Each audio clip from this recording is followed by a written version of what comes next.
Protests against police brutality and racism.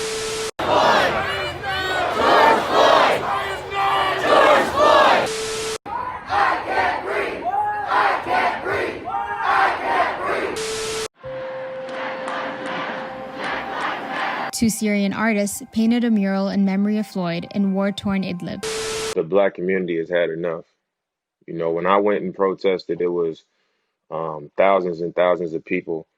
And, you know, about half of them, or maybe a little bit less than half of them, were white people. And I think that type of support and that type of pressure being applied, you know, can only cause change. The Portland Trailblazers' Damian Lillard is a star, 5-time All-Star, guaranteed the most money in NBA history, and he's worth every penny. The 29-year-old small school product out of Weber State is determined to lend his voice to the movement for equality and for Black Lives Mattering. In a wide-ranging interview with GQ, Lillard shared his personal thoughts. I had guns drawn on me as a little kid. I grew up around people like Oscar Grant. Police forced 22-year-old Oscar Grant to the ground, face down, handcuffing him.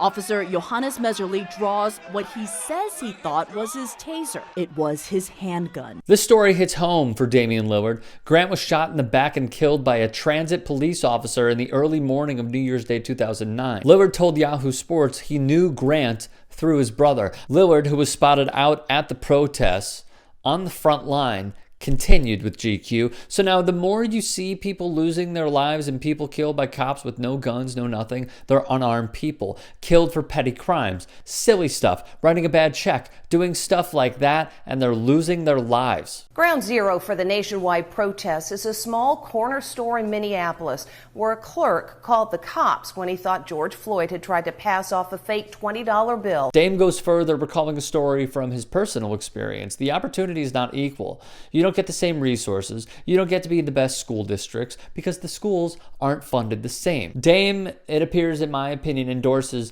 defunding the police. Instead of funding a police department, a sizable chunk of a city's budget is invested in communities, especially marginalized ones, where much of the policing occurs. Those dollars can be put back into social services for mental health, domestic violence, and homelessness, among others. Police are often the first responders to all three. He also spoke to GQ about driving while black. When I see a cop get behind me, my concern is never the ticket. I think I don't know what's going to happen. I literally think that. And that's a problem, man, because I know I'm not the only one. He's not. One study of nearly 100 million traffic stops by police departments nationwide found that black drivers were far more likely to be pulled over than white drivers. Researchers found a 5 to 10% drop in the share of stopped drivers after sunset who are black, suggesting black drivers are being racially profiled during the day. One time, Dame goes on, when I was driving after I just got my first car, I get pulled over by highway patrol.